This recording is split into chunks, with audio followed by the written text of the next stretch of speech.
kolektyvas susikūrė 2023 metų žiemą. Ir nuo to laiko šildo klausytojų širdis jautriu ir skambiu dainų atlikimu. Šis kolektyvas aktyviai dalyvauja kultūrinėme gyvenime, o jų repertuare dera liaudies dainos, Lietuvos kūrėjų ir užsienio kompozitorių kūriniai. Paklausykime dainos Mylėk mane švelniai apie meilės trapumą bei nuoširdų artumo troškimą. Beje, lietuvišką tekstą sukūrė kolektyvo vadovė Rita Paltarokienė.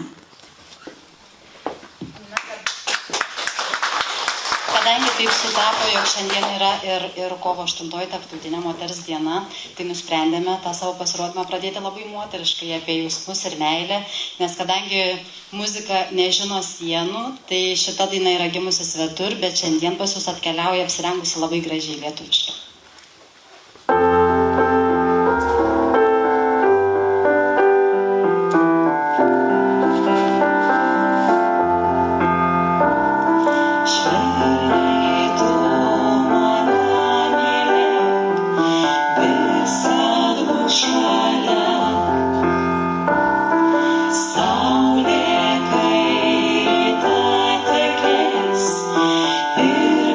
Švies dėl čia